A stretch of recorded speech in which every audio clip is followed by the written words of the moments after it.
ആരാധനാലയ നിയമത്തിലെ ഹർജികളിൽ സുപ്രീംകോടതി അടുത്ത മാസം വാദം കേൾക്കും. കക്ഷി ചേരാനുള്ള അപേക്ഷകൾ വർദ്ധിക്കുന്നതിൽ സുപ്രീംകോടതി അതൃപ്തി പ്രകടിപ്പിച്ചു. അപേക്ഷകൾ നൽകുന്നതിന് പരിധിയുണ്ടെന്ന് ചീഫ് ജസ്റ്റിസ് സഞ്ജീവ് ഖന്ന അറിയിച്ചു. ധനസുബോധ് വീണ്ടും ചേരുന്നു. ധനസുബോധ്, നമ്മൾ കാണുന്നതാണ് അനുകൂലിച്ചും പ്രതികൂലിച്ചും ഒക്കെ ഒരു കൂട്ടം ഹർജികളാണ് ഈ ബെഞ്ചിൽ എത്തിയിരിക്കുന്നത്. എപ്പോഴാണ്, എന്തുകൊണ്ടാണ് മാറ്റിവെച്ചിരിക്കുന്നത്?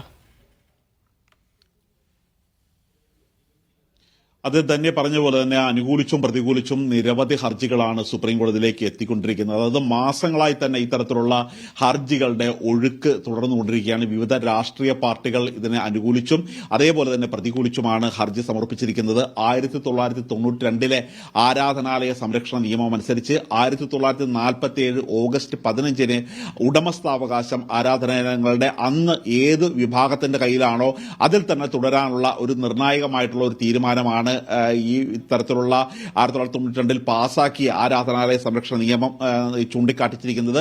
പക്ഷേ ഇത്തരത്തിലുള്ള ഒരു നിയമം നടപ്പാക്കുന്നത് കൊണ്ട് നേരത്തെ ഉണ്ടായിരുന്ന പല പള്ളികളും അല്ലെങ്കിൽ പല ആരാധനാലയങ്ങളും അതിന്റെ യഥാർത്ഥ ഉടമസ്ഥർക്ക് തിരിച്ചു കൊടുക്കാൻ കഴിയുന്നില്ല എന്ന് ചൂണ്ടിക്കാട്ടിയാണ് ചിലർ സുപ്രീം കോടതിയെ സമീപിച്ചിരുന്നത്. പക്ഷേ ഈ നിയമം നിലനിൽക്കേണ്ടത് വളരെ തന്നെ ആവശ്യമാണ്. ഇതില്ലെങ്കിൽ വലിയ തരത്തിലുള്ള ഒരു വർഗീയ സംഘർഷത്തിന് തന്നെ കാര്യങ്ങൾ ഇടയാക്കുകയാണ്. ഇതിൽ നിന്ന് മാറ്റം വരുത്തിയ സമയത്തെല്ലാം വർഗീയ ലഹളകൾ രാജ്യത്തുണ്ടായിട്ടുണ്ട്. ഉത്തർപ്രദേശിലെ ലഹള ചൂണ്ടിക്കാട്ടിയാണ് ഇത് പ്രധാനമായി ഈ ഹർജികൾ എത്തിയിരിക്കുന്നത്. അതുകൊണ്ട് തന്നെയാണ് ഈ ഹർജികൾ ഒന്നിനു പിന്നാലെ ഒന്നായി വരുന്നതുകൊണ്ട് ഇത് ഇനി അവസാനിപ്പിക്കാനും ഇനി അന്തിമവാദം കേൾക്കാനാണ് ഇപ്പോൾ സുപ്രീം കോടതി തയ്യാറായിരിക്കുന്നത്. അതുകൊണ്ട് അന്തിമവാദം മാർച്ചിൽ ആരംഭിക്കും എന്നുള്ള ഒരു വിവരം തന്നെയാണ് ഇപ്പോൾ ചീഫ് ജസ്റ്റിസ് സഞ്ജീവ് ഖന്ന അറിയിച്ചിരിക്കുന്നത്. ശരി, ധനസുബോധ്.